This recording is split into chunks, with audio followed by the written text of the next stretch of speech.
just going to say that that's my current experience in the last 5 years, is being part of two diametrically opposed placemaking projects, one which worked and one which failed. And you could say I had the same skill base across both of them. The only difference was safe space, baby steps, and, you know, skill building. You know what I mean? It was just a different attitude. And one reflected the current masculine, conservative, racist kind of environment. And the other one was a more emergent, creative. So, you know, they exist together. And yeah, I mean, so yeah, I find Wise Women Rising, yeah, essential for skill building when you do meet that resistance, you know, but also a safe space at the same time. Anyway, there you go. I'm really grateful for your contribution, and I'd love some reflections to just share back to you what it is that we're hearing, if you're up for that. Yeah, sure. Before we take on the next point, because I think what you're offering is really, well, really for me, it highlights the values that we are holding precious at Wise Women Rising around empathy and around compassionate communication as a skill, and co-learning as a methodology together, is like we're learners together, and that learner mindset and how precious that is. And I think what we saw at the retreat was that we began to experience what it's like in that safe space when there is a co-learner approach, and there's a compassionate or authenticity gets valued higher than a polished outcome. And the thing that I like about what we've now experimented with is that it gives me hope that if we keep embedding those sorts of foundations and build from that place of shared reality around those values, that we will be able to, at some future point, open the doors again to a wider community participation. And I think where I find myself at the moment is a little bit in that reserved place because of what you're naming about the wider community being perhaps a little bit resistant, or the places in myself where I'm still resisting, and the parts in me that are still adjusting in this transition time from the ways I've done it before. And if I race too far ahead, I frighten myself. And then I get all the backlash for that. And I think that's what you're like personally. I start mistreating myself because I've raced ahead of myself and then frightened myself and then recoil. So there's all these ways that we're programmed as by the way that we've been educated in our communities to do protection as a mechanism when we get triggered, when we get frightened. And there is, I would agree, some experience in the group already of us being triggered and us finding our way back. So I would say that there's, in the core group of women, there's been a couple of already instances of like major triggerings, major not being able to see eye to eye, and then working with empathy to come back to cooperation. So my sense is that those lived experiences are also going to help. And they're part of the meaning making that my curiosity is that if we embed nonviolent communication as a part of our practice groups, that we start to embed skills for handling those parts of us that get resistant, and the shadow that you're talking about, the shadow side. Yeah. Thanks. Do Barbara or Shez, do you want to reflect, or what's alive for you about that?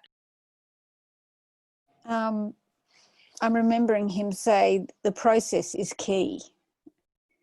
Yeah, I agree. And that's, the old paradigm was having goals and moving forward, and this is a much more, he said, from the ground up, and the ground is Mother Earth, which is, feminine. And I'm not talking gender, I'm talking energetic quality and yeah, there's yep, no, just really it's a different, it's an inclusive way of working, you know, rather than necessarily having a kind of vertical hierarchy. It's like including everybody, even people with, you know, low resources, and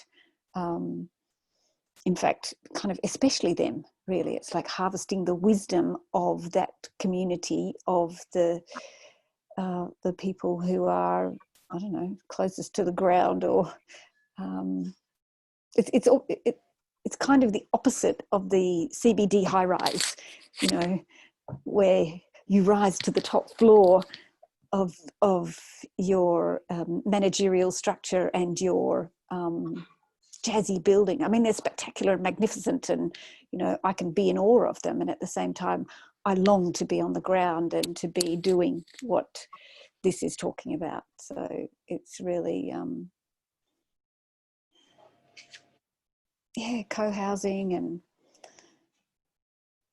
it's happening already in all sorts of places. So yeah, it all really resonated. And I'm curious about when the course is or whatever. Yeah, that's me for now. I think just to carry on from that, Shez, is what I've observed of your group being kind of more of an observer participant than a actual group member, is that when you say you value process, that is, I would say, yes, I observed you valuing process, all of you, and supporting each other most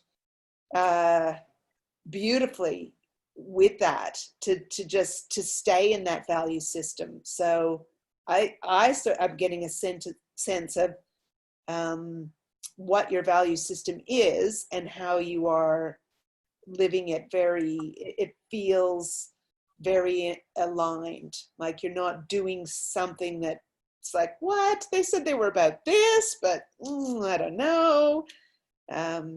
So and I've had a chance to work with Sibling, and I've had a chance to, you know, I'm doing a co-housing project and some things, and there's all those great ideas out there, but not everyone is actually really living their value system as fully as you guys seem to be doing at this point. So I think, I mean, for me to be part of something, I want that value system to really flow through, and to be challenged by the difficult parts of that, and to be willing to grow, and because it's different. But I like and I believe in the principles of it. So yeah, it feels like really exciting times for this thing that you're trying to get going. I love that it doesn't even have like that it's a bit nebulous, this thing that you're trying to get going. I love that, because there is something that we're trying to get flourishing. Like there's a garden of wonderful women collecting, and they've got all these beautiful skills and offerings, and there's not really a fixed structure. Like I don't even see that we'll run a 10-day retreat again, because the 10-day retreat didn't meet all needs and wasn't in alignment with people's care for themselves and sort of how they want to manage their time. So actually we learned something really valuable out of piloting, and that's what the whole iteration, pilot, try again, co-learner mindset is really helpful for, because I think not only is it a safe place to begin to offer, but as a system design, it also means that we can keep iterating. We don't have to go, oh, we're an organization that does a 10-day retreat once a year, or, you know, like, I use my masculine voice, that's so funny. My play voice around that, because it's like there's no fixed structure yet, and there may not ever be. But I'm imagining that the more we co-create and play in this space of what's emergent here, and maybe look at structures like co-op or social enterprise or for-purpose business model with a community board, or like as a creative collective, we could find ways of sharing ownership, sharing responsibility, and sharing the flourishing, and actually having a real sense of participation and belonging to community. And that's a big part of why it's motivated me from the start. Yeah, being an Air Force kid and not having a place that I called home as a kid. So here I am, like placemaking in a virtual space. And it's really interesting to me that it is a virtual space too. Like for me, that's quite global. The fact that we had chow from Vietnam in many of our sessions, that just, I want more of that, you know. And I think there's a part of me that's going like, wow, we could do this, we could do that, we could be global, we could have pods locally everywhere. Like, you know, there's a megalomaniac part of me, but it's actually not about the ownership. It's about the flourishing of the impact of this beautiful idea, and how maybe if we're mindful and we take it gently and we cultivate the soil and we think about how we're going to move forward and we get all voices on the table, that we can imagine that sort of flourishing. But yeah, do it in a way that's not a global takeover. You know what? You know how the feedback came through to you today in terms of, you know, people are reluctant to fill in forms and things. Could it be that there's more that Wise Woman Rising, you're talking about not really having a structure, but could it be that there's a real fluidity in terms of your harvesting and your decision making that hasn't really been done before? Like it's a kind of like a in and out here, and you know what I mean? Like something that hasn't really been tried. I think that there's models for that too, Kat, that we can investigate and pilot. And that's one of the things that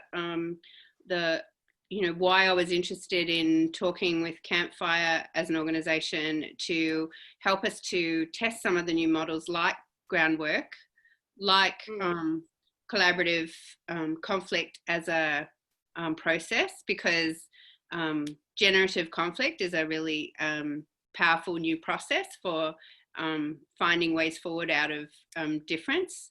And I think these are some of the ways, the new models that will help us harvest. And I think you're right that it's central that we do that well, and that we honour the voices we don't just go, okay, everybody give feedback, okay, now Karen, make a decision. That's not how I'm seeing it at all. It's like, okay, everybody, let's hear each other's voices, and then let's consider, and then let's find a structure that feels appropriate to continue to flourish and hold care for the feedback that's come through. Like Shez and I had a conversation after this morning's community call, or today's community call, about the pods taking responsibility for the part of, like, if we all join little dinner party pods that have shared interests, and then we each our group takes responsibility for the things in the feedback. Collectively, we highlight and take out the things that are appropriate to our pod to take care of, so that then we could maybe have collective process that each pod starts to hold like a caring arms around certain things, whether it's projects or developmental ideas, or so that the whole benefits from the beautiful work of harvesting all the feedback, and that the whole grows and embeds the wisdom instead of just rocketing over to the next project, like where I've come from. So like, oh, that's done. Okay, what next? We're going to move forward. More, you know, what's next? Where are we going? What are we doing? Yeah. It's more like who are we being as a group, and what is evolving out of our being together? Like, if taking the time to be together and to harvest and to listen. And I had an idea this afternoon or this evening about put a little thing at the top of the Google Doc about if anybody who didn't make it to the meeting wants to give some feedback, you know, copy and paste the questions down below and type your answers. And I thought, I feel like I want to offer, if anybody wants to offer feedback and would like to make a time with me, you can reflect inside yourself and come forth with what you have, and I'll capture it. Like, because there's way to go. Because there's an empathic space to hold somebody to access their feedback rather than coming out of the head. Okay, now, what is my feedback? That's more of the form filling. What I created was more of the form filling, and it's not this holding, working together space. Yeah. That didn't meet anyone's, did it, really?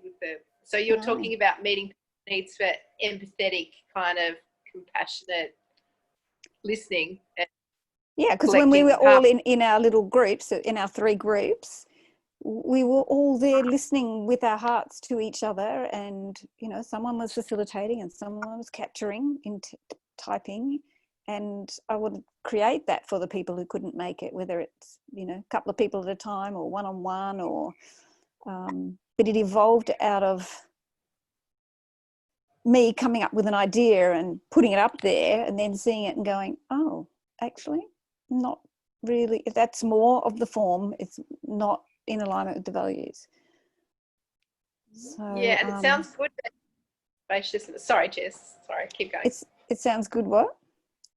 I was going to say, there's a real spaciousness there that you create, energetic spaciousness, but also, like Karen was saying, there's a spaciousness for taking on, or listening to, or letting whatever it is sink in, so you're creating a energetic spaciousness, I think. And really. There were people who didn't come today whose feedback I would really value, and what I got when you said that space, it's like come to the virtual space, and yeah, the virtual place, space, whatever, and there'll be someone to listen to you. It's just, I'm a little bit like, oh my God. I just thought your way of doing feedback was brilliant today. Like that idea of having a shared Google Doc and breakout rooms. It's like, that's just genius. So I love that you love that, because that was like a 5 minutes, well, it was a conversation with Shez yesterday about how could we do it, and then it manifested about 5 minutes before the meeting. I just went Google Doc and it's so quick to be able to do it, which is great. The other thing that comes up for me, can I just say one thing there before, can you hold that thought? I just want to, that came out of empathy. I was listening empathically to Karen about tomorrow and and I reflected back about, it sounds like what you want is, was it space and structure? Yeah.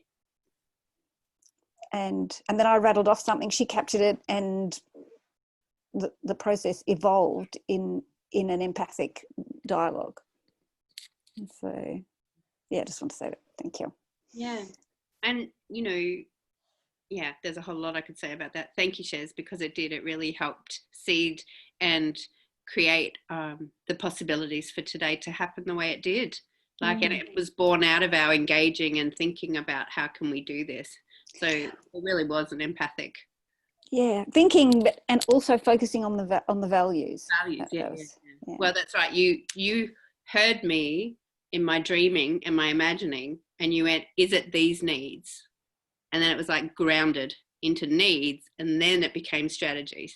So, and I think that's the process that MVC has encouraged me into, valuing much more than I ever realized before how valuable it was to get it in my body and breathe a sigh of, oh yeah, I've been got. Now I can create something. Thanks. Do you want to jump in again? Yeah. I was just like, I remember when I said, is it about space and structure? And you went, yes. Yeah. Yeah. So what was your thought? Did you hold your thought? Yeah, I did hold my thought. I'm currently in a conversation with someone from NVC, from the CNVC, the Centre for Nonviolent Communication. He's in Europe, and he's come out of the, recently come out of the Global Nonviolent Communication Festival that was a fundraiser for developing NVC globally. And he and about 25 others were part of people with some skill in nonviolent communication, holding open for the whole time during the festival an empathic room. It was if you need empathy, or if you want to talk about or be heard, or if you just need to land somewhere, like, come on in, we're winging it. We don't know how we're doing it, but we're just winging it. There's a room, it's an empathy space. It was hugely successful. People loved it as a space at the festival, and it's continued. And he's reached out to me because of us registering MVC Magazine and MVC Community, and like having these collaborative visions for many years, and talking and being part of that evolving of the questions for how do we evolve NVC globally and empathy as a process. He and I are now talking about how I can support him to create some sort of similar structure to what Wise Women Rising is starting to birth, and just sharing our experiences, because there's something very possible around holding a space open, sharing a responsibility to a Zoom online space, even if it's only like a couple of hours a day or an hour a day, where we actually have an open space drop in to have like empathy touch base and be heard, have breakouts if more people turn up than we were expecting, like, you know, I'm learning from his experience about what's worked out of the back of the festival. And they had hundreds of people come through that, and they're now dealing with a WhatsApp group, much the same as we're dealing with a messenger group, where we're all connected and we're still having conversations and things are flourishing out of that. He's having that happen there. So there's other groups that are starting to have these similar questions, is all I guess I was wanting to say. And that having empathy embedded as part of the way we navigate being in community together, and our sense of connection and needs awareness, I think is central. That was more words than I wanted to say. How is it? Yeah.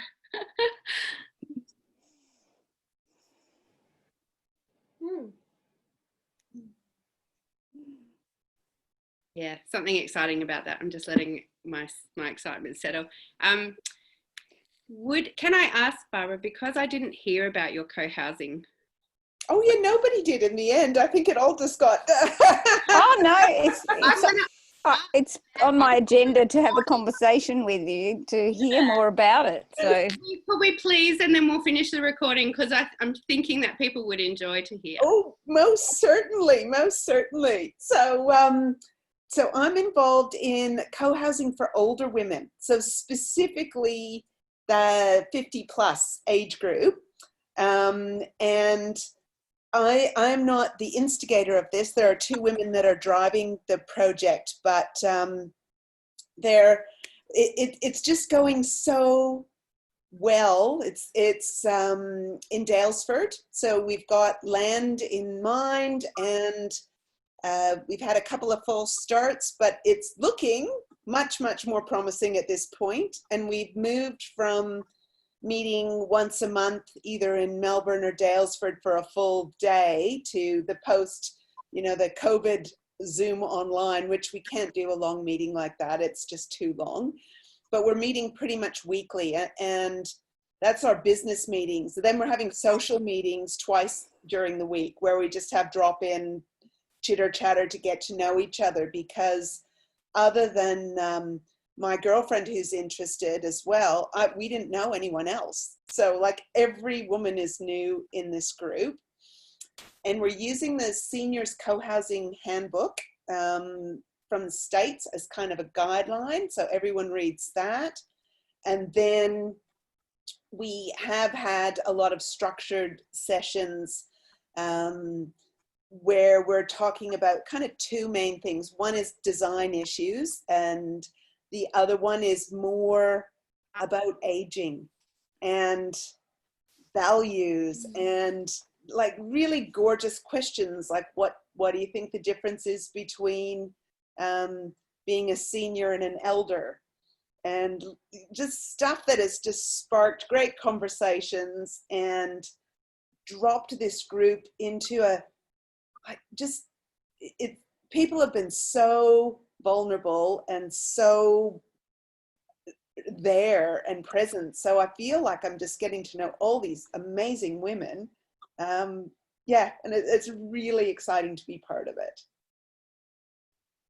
Wow, I'm super intrigued. I'm like, how do we learn from your experience and like keep a window into what you're doing there? Because I'm sure it's going to be of interest to other women. Absolutely. And one of the key values of the group is to make sure we share everything that we've done, all our learnings as an ongoing thing, because we're committed to sort of trying to get women across various levels of income as well. So we're partnered with WPI, which does Women's Property Initiative. So they'll be offering some of our units to women that meet the social housing criteria. Then there's women that will be fully able to buy in. And then there's what we're calling the middle women, and I'm in the middle women category, who actually don't have enough to buy in, but have a lot more than the social housing. And personally, I feel like we're one of the biggest group of potentially homeless women going to happen, because we're not on anyone's radar, and it doesn't take very much to go through a nest egg if something goes amiss, or you're just on commercial rent for the rest of your life anyway. So yeah, so there's all of that. And oh, you were saying how to keep in touch. So the group is incorporated, and it's called WINK, WINCK, and we've got a Facebook page. So you can find us there, and we've got a website attached to that as well. And stay in touch. Do. So. Oh, that's so wonderful. I feel incredibly heartened, because the sort of social impact vision that I'm imagining for Wise Women Rising is the same cohort. It's like women 50 plus. How do we meet needs? How do we look at eldership? How do we look at sustainability, affordability, those sorts of issues? And like, how do we build the fabric of connection that supports these collaborative ventures? And the idea of, like, I look regularly at eco villages, ways of learning from co-housing projects, or tiny house communities, people that, there's a couple of different models around of people doing it. And I have a vision for myself of being a participant in something like it. So it's like learning from everywhere, and then finding our way of expressing our needs and what we're longing for to create these futures for ourselves. It's super exciting. So thank you for sharing. I'm so glad we came back to it. I cut Barbara off in the flow game. She was just mid-sentence about to tell everybody what you were doing with your co-housing project. I was like, I can't rest with that. It feels so awesome to have come into this group too, especially with hearing you say that's what you're wanting for this cohort of women. That's for us to really, actively decide what do we want to do, and how can we support each other to do things, and it's under our own steam and no one else's steam, and it's just gorgeous. And it's not, it's something that goes between the middle of staying in your own home if you're fortunate enough to have one, or becoming homeless. It's like, how do we house ourselves and move forward with a sense of community belonging, and instead of isolated in our houses, so it's I've been thinking about it for a long time too, and if you hadn't brought it back, Karen, I would, because I said to Barbara, oh, I want to talk to you more about that. I want you to tell me about that. And so I'm glad you raised it here in this context, because it was mentioned in the video, in the slideshow, which is, and I heard a story a long time ago, many years ago, that inspired me, about women living in instead of going into aged care or retirement village, they bought a house together and they lived together and they worked how to, live together, and they lived they lived much more much more wellness from this cohabitation and collaborative living. And I thought, yeah, that sounds good to me. Inspiring. And until about a year and a half ago, I hadn't even really heard of it. So it's all this, you don't know what you don't know till you start hearing it. And, and then to find you, Karen, and that this kind of project is what you want. It's like, so much alignment everywhere. It's just divine. It really is. And, that's so funny because our first iteration of the purpose of the organization was the divine feminine, finding a way of expressing the divine feminine. And as we got clearer, it was like, oh no, it's really midwifing the purpose work of Wise Women. But behind that was like a year or so of like having this intention around birthing the wise feminine. So yeah, I think there's energy of that in underneath, like what's emerging here that's got a feminine quality across all these projects. Like I just feel like there's a that old saying of it's been around a long time, that I remember hearing it some years ago about the Dalai Lama saying it'll be the Western women who save the world, or some sort of version of that. And I have this it's like not quite that, but I've heard that a few times. Yeah, something more like we've got more possibility of empowering a global consciousness around the rising of the feminine wisdom, something like that, than women in cultures for whom that might be still prohibitive. Well, they're unresourced. That's not supported. Yeah. And I see that collaborative approaches will address that to a large degree. So maybe I'm just wanting to finish the recording, let people... Yeah, good idea. We wanted to include those who couldn't be with us, and we wanted to, what was alive for me was inclusion and excitement and sharing. Yeah. Thanks, Karen. What did Kate say? What did Kat say? I said it was a really informative video. Yeah. It was fantastic.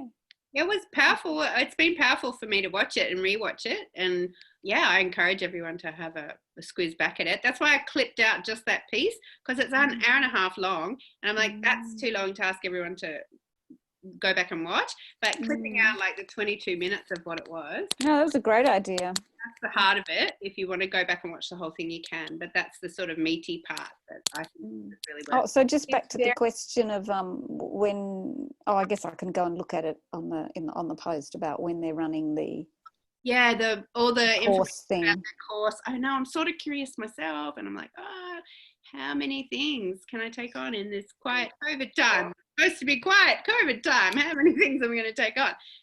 So yes, I'm breathing with my enthusiasm for it, but maybe there's a question of who would. Yeah, maybe it's who could in the community who's really aligned with attending, so they can, bring us back the learnings. Be wonderful. Yeah. All right. Talk a bit later. Okay. No. Thanks, guys. Bye.